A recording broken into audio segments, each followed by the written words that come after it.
Bugün birisiz 16 Oktober Kerkük'te emniyet gücünün kuvvetinin Kerkük'e dönmekiydi.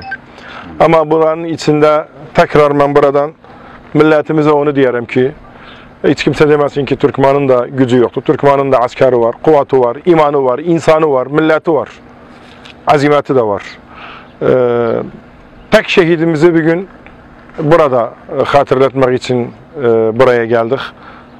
Değerli bir ailenin oğlu İnayet Kümbetli bugünkümün Kerkük için şehit oldu. Burada ben aile fertlerine tekrar onlara başta olsun dilerken Türkmen milletinin başını üstüne getiriyorsunuz. Hiç kimse demesin ki bu yük bir insanın üzerine düşer. Bu yük hapsımızın üzerine düşmesi lazımdır. Bu yükün altında hapsımız beraber kaldırmalıyız. Aziz milletimiz, hassas, kritik bir durumdan geçmekteyiz.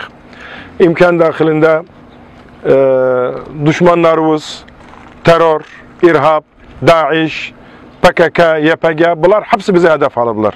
Yerimizi hedef alırlar. Bugün isteseydi kaçardı. Ama memleketini teslim ederdi. Ama kaçmadı. İnayet o gün hakkına buranı teslim etmesin ama özü şehit edildi. O şehit edildi ama sen varsan. Sen için oldu. Onun için tekrar buradaki kuvvetimize, asker kuvvetimize benim güvenim, imanım da çoktu.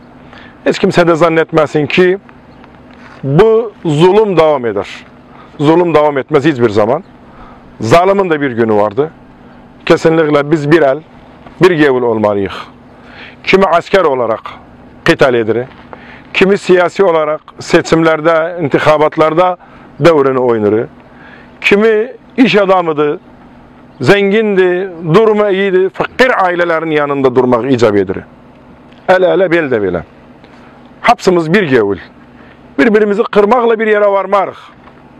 Bu millet kırılı. Onun için milletin gözü bizdedir. Bizim de istediğimiz hem şehit ailelerimizin unutulmamakıdır böyle bir günde. Biz mufaciye geldik bir gün buraya. Hatırlatmak için, askerlerimize, kuvvetimize başvurmak için.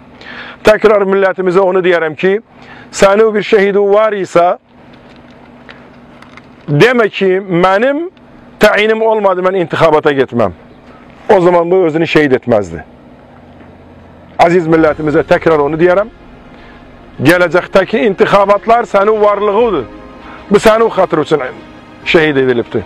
Sen de bunun hatırı için kesinlikle gelecekte eğer intikab olursa o intikaba gitmek lazımdır. Tekrar Kümbetlilerimize, bütün köy